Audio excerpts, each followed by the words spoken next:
अस्सलामुअलैकुम। तो आज की जो हमारी वीडियो है वो है पीएनआईडी की लाइनिंग के बारे में। ठीक है, ये जो पीएनआईडी है ये हमारे पास है इंजन JGS 320 के बारे में है। ठीक है, तो इससे पहले भी मैं बता चुका हूँ क्योंकि ऐसा होता है क्योंकि काफ़ी लोग होते हैं न्यू ऑपरेटर वगैरह जो कि 1 से 1.5 साल से काम कर रहे होते हैं, लेकिन उनको लाइनिंग के बारे में पता ही नहीं होता है कि हमारे सेंसर्स वगैरह कहाँ लगे हुए हैं और कौन सा हमारा प्रेशर गेज है, कौन सा हमारा प्रेशर सेंसर है, और ये जो लाइन है ये हमारी किस चीज़ की है और ये लाइन जा कहाँ रही है और इसका क्या सर्किट चल रहा है। ठीक है, तो खैर आगे बात करते हैं। तो जैसे कि मैंने आपको पिछली वीडियो में ये D लाइन के बारे में समझाया था, ये जो गेज की लाइन है, ठीक है, और V लाइन के बारे में समझाने की कोशिश की थी जो कि हमारे एयर की लाइन मतलब इनटेक फ़िल्टर लगा हुआ है। ठीक है, ये हमारी एयर की लाइन है, फिर ये दोनों आपस में मिक्स होकर मिक्सचर में जाती है। ठीक है, इसका मिक्सचर बनवाते हैं। ठीक है, उसके बाद जो है ये हमारी C की लाइन है। ठीक है, इस एरो को समझें। ठीक है, ये जो एरो जो बाहर की साइड पे है तो इसका मतलब ये है कि ये दूसरी डायग्राम में जा रहा है इस वाली डायग्राम में। ठीक है, और जो एरो अंदर आ रहा है तो इसका मतलब है कि ये दूसरी वाली डायग्राम से यहाँ फर्स्ट वाली डायग्राम में इन हो रहा है। अच्छा, तो आगे चलते हैं। तो ये मैंने MN मतलब A और B लाइन के बारे में भी समझाने की कोशिश की थी। ये पूरा सर्किट मैंने पिछली वीडियो में समझाने की कोशिश की थी। ठीक है और इसके लोकेशन के बारे में भी, जो इंजन के पास जो इसकी लाइनें और थर्मोस्टेट वगैरह जो चल रहा है उसकी लोकेशन के बारे में मैंने आपको पिछली वीडियो में समझा दिया था। तो आज एक सर्किट के बारे में बात करते हैं दूसरे वाले पे। ठीक है, तो वो सर्किट ये है कि N और M, ये छोटा सा सर्किट है।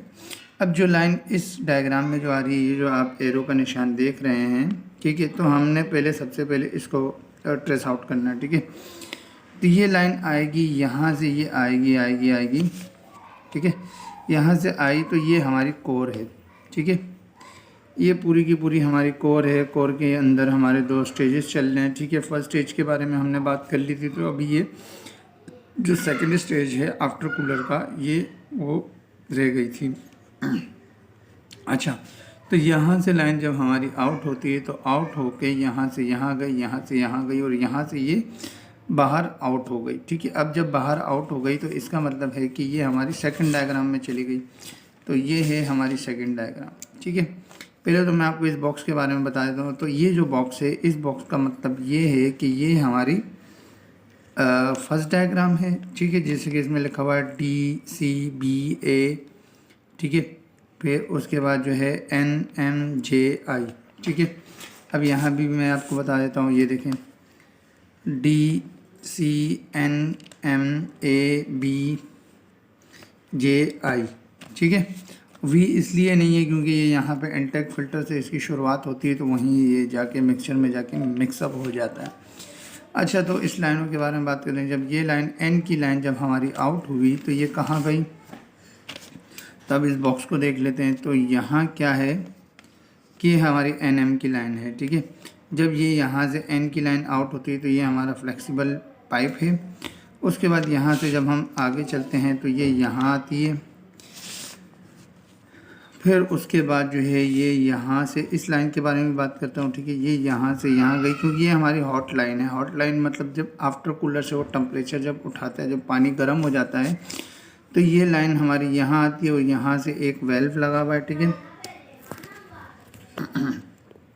ये हमारा एक वेल्व लगा और ये हमारा आफ्टर कूलर का हीट एक्सचेंजर। ठीक है, हीट एक्सचेंजर से जब गुजरता है, इसके पानी का जब टेम्परेचर नॉर्मल हो जाता है, नॉर्मल होने के बाद ये आउट की लाइन पे एक और वेल्व लगा हुआ है। ठीक है, फिर उसके बाद ये आ जाती है हमारी इलेक्ट्रिकल TCV का मतलब होता है टेम्परेचर कंट्रोल वेल्व होता है। ठीक है, फिर ये यहाँ से ऐसे निकलता है। ठीक है, ये यहाँ से ऐसे निकलता है, तो ये है हमारा वेसल। ठीक है, प्रेशर इंडिकेटर मतलब प्रेशर, ये हमारा गेज है। और उसके बाद जो है FS का मतलब होता है प्रेशर स्विच। ठीक है, ये आ गया हमारे यहाँ पे प्रेशर स्विच। फिर उसके बाद ये आ गया हमारा पंप और ये हमारे आ गई पंप की मोटर। फिर मोटर के बाद जो है ये यहाँ से फ्लेक्सिबल में गया। फ्लेक्सिबल के बाद ये M का एरो का निशान मतलब इस बॉक्स के अंदर जा रहा है, तो इसका मतलब ये है कि ये हमारी फर्स्ट डायग्राम में जा रहा है। ठीक है, M। अब ये देखें M का एरो का निशान देखें, वो अंदर की तरफ था बॉक्स के। तो बस इसका यही सर्किट चलेगा, यहाँ से यहाँ आया कोर के सेकंड स्टेज में गया और सेकंड स्टेज के बाद ऐसे बाहर निकलने के बाद वही सर्किट चलेगा। अब एक चीज़ रह गई थी, वो ये चीज़ रह गई थी कि ये जो हमारा ऊपर से जो एक पाइप जो है टीसीबी के साथ टच हो रहा है, तो ये इसलिए टच हो रहा है क्योंकि अगर हमारा पानी बहुत ज़्यादा ठंडा आ रहा होगा तो ये आहिस्ता आहिस्ता इसको गर्म दे के इसको स्टेबल करने की कोशिश करेगा। ठीक है, अब मिसाल है कि हमें आफ्टर कूलर पे जो है रिक्वायरमेंट जो है, मिसाल ले लें कि हमें रिक्वायरमेंट है 40 सेंटीग्रेड के पानी की और यहाँ पे हमारा आउट जो पानी हो रहा है वो 32 सेंटीग्रेड का पानी है, तो ये यहाँ से थोड़ा सा गर्म पानी देके इसको 40 सेंटीग्रेड के बराबर करवा के इसको कोर में देगा। अगर आप इस टीसीबी के बारे में जानना चाहते हैं तो इसमें मेरी 2 वीडियोस वगैरह बनी हुई हैं, तो आप वो भी देखकर आपका कॉन्सेप्ट क्लियर हो सकता है। अच्छा, तो फिर आगे चलते हैं।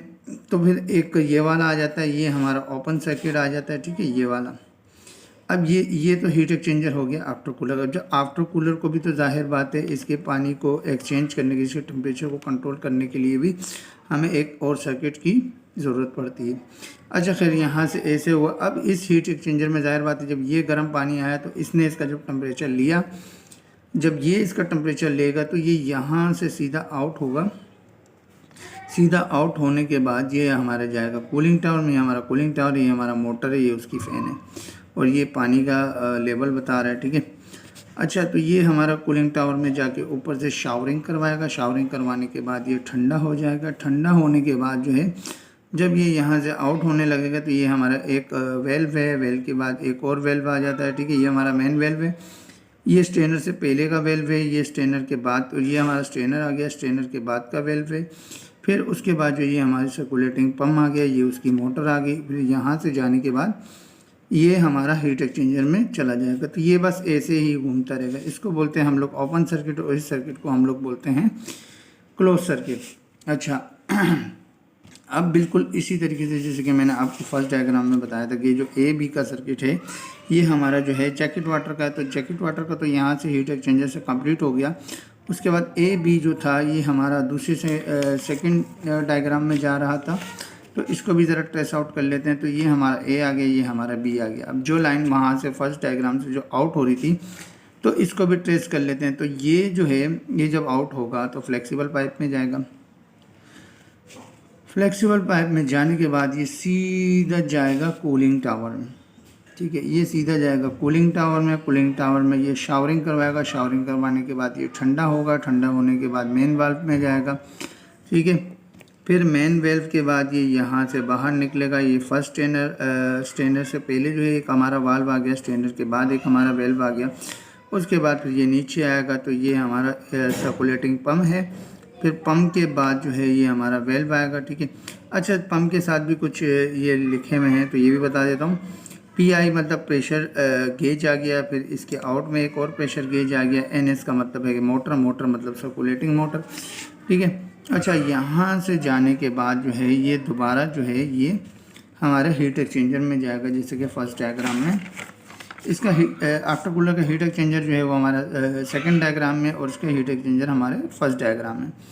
यहाँ से आएगा, ऐसे घूमेगा और दोबारा उसी सर्किट में ही घूमेगा। अच्छा, तो क्या है कि सर्कुलेटिंग पंप तो हमारे पास एक ही होता है। ठीक है, जैसे कि ये आफ्टर कूलर का मेन सर्कुलेटिंग पंप हो गया और इसका मेन सर्कुलेटिंग पंप हो गया। ठीक है, अब ये दोनों सर्किट एक ही होते हैं। ठीक है, हीट एक्सचेंजर से गुजरने के बाद सर्किट एक हो जाते हैं, मिल जाते हैं। फिर मिलने के बाद क्योंकि कूलिंग टावर भी हमारे पास एक ही होता है। ठीक है, अगर 2 भी होते हैं तो उनको हमने कंबाइन करके रखा हुआ होता है। तो ये पूरा सर्किट सेम एक ही साथ ही चल रहा होता है। यहाँ से हीट एक्सचेंजर के बाद जो है इस हीट एक्सचेंजर के बाद जब लाइन आउट होती है तो ये आफ्टर कूलर की लाइन और जैकेट वाटर की लाइन जो है ये साथ में मिल जाती है। फिर उसके बाद कूलिंग टावर में जाती है।